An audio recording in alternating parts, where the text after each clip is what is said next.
Chris Aquino muling nasilayan ng publiko makalipas ma-diagnose na mayroong multiple autoimmune diseases.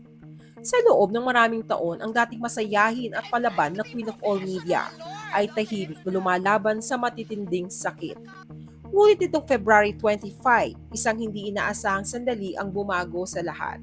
Sa unang pagkakataon, matapos ang kanyang mahabang gamutan, lumabas siyang muli, mahina pero matatag.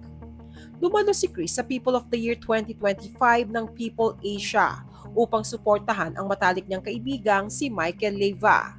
Kasama niya ang kanyang bunsong anak na si Bimbi, kanyang doktor at tatlong nurse na palaging nakaalalay sa kanya.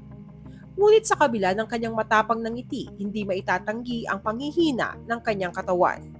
May isang pagkakataon na nagpahayag si Chris ng pagkahilo during the event. We're doing it. Yes. But how are you, Chris? How are I'm you? not so okay. Mm-mm. I hope I don't faint. But right thank now. you for being with me. Super appreciate. Hihil na ako. Super. Sa kanyang first public appearance, ipinakita niya ang kanyang muling pagbangon.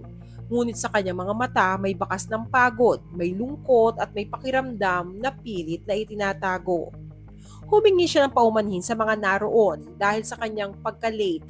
Nagkaproblema kasi sa paggising sa akin, ani Chris. Isang bagong gamot ang kanyang ininom noong gabing iyon, dahilan ng kanyang matinding panghihina.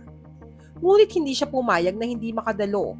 He's more than just a friend. He's like the younger brother I never had. Emosyonal niyang pahayag tungkol kay Michael Leyva. At nang tanungin kung kumusta na siya, saad ni Chris, I'm not so okay, nahihilo ako. Ang dating malakas at masayahing Chris, ngayon ay pilit na lumalaban sa sakit na unti-unting kumikitid sa kanyang lakas.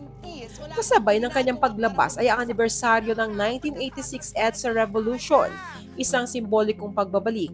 Perfect coming out, ani Chris. Maraming netizens ang masaya na muling makita si Chris na mas malakas na ngayon at nakakapaglakad pa. Welcome back, Chris! Lagi kaming nagdarasal para sa iyo, komento ng isang netizen. Nakakaiyak makita siya, pero nagpapakatatag pa rin, ani pa ng isa. Ngunit sa kabila ng masasayang pagbati, hindi rin nawala ang pag-aalala ng marami. Mukhang mahina pa siya, huwag na sanang magpagod ng sobra, payo ng isang tagahanga. Simula pa noong 2016, unti-unting nawala sa showbiz si Chris Aquino dahil sa kanyang lumalalang sakit. 7 autoimmune diseases ang kanyang nilalabanan, kabilang na ang fibromyalgia, isang sakit na nagdudulot ng matinding pananakit sa buong katawan. Sa kabila nito, hindi siya tumigil sa pagbibigay ng update sa kanyang mga tagahanga. Ipinapakita ang kanyang walang sawang laban sa bawat araw. Sa kanyang first public appearance nitong February 25 ay maraming fans ang umaasa na sana ay tuloy-tuloy na ang pagbuti ng kalagayan ni Miss Chris Aquino.